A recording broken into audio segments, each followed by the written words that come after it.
Well, we are all set to take a flight of fancy as we travel back in time with Mr. Hawaizaada. Well, thank you for talking to us. So you said you feel like a nutcase living your life out of a suitcase. So was it redemption of sorts? Nothing at all. I think I've started enjoying my bohemian lifestyle, living out of a suitcase. In fact, even for this film, we were traveling across Gujarat because it was difficult to shoot in Bombay. 1895, we recreated the entire feel and we recreated the city of Bombay in Gondal. It's a small town close to Rajkot, and really loved shooting there. So was it fun traveling back in time? What it would have been like? You know, I love retro. Given a chance, I would have been an actor in the 60s.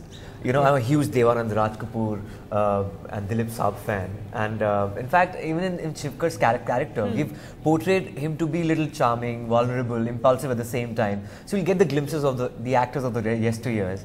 And I enjoyed playing Shivkar at all because I love retro. But this film is so different. The feel and the tonality of the film is so different that you just cannot relate to the Mithun Chakravarti of yesteryears. You know, but you know, he's portrayed this character so well. He's so earthy in life. I've learned a lot from him, not just acting but also about life, because he's such an achiever in life. Being member of Parliament, Rajya Sabha, and he started as an underdog. Shivkar Talpade was an underdog. So I think it goes with the sketch of the film as well. Also, as you said, I mean, do you think audiences, you know, magic realism in our Bollywood, you know, where they like larger than life heroes, and you know, where magic realism is relegated to the so-called art house cinema, do you think they'll be happy watching this movie and they are in for a surprise? I think we are living in the age of unconventional cinema. Even last year, 2014, we had Queen, PK and Heather, 3 unconventional films were the most successful films of 2014. I started with an unconventional film. So, you know, the audiences have changed and their mindsets have changed, and I think they believe in novelty now. They believe in scripts which are slightly different, off-center.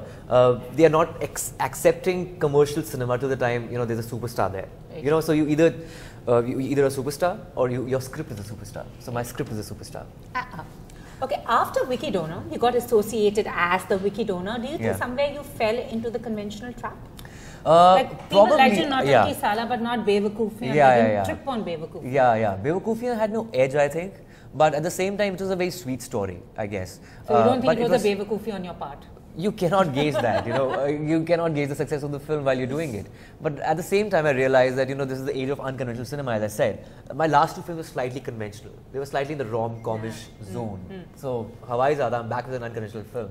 I'm sure people are going to like it. The son of Punjab, you come to Bollywood without a godfather, without a filmy surname. Do you think it's difficult, or do you think sometimes, is it a boon or a bane? I think it's a boon for sure. We live in an age when where industry is operating beyond nepotism.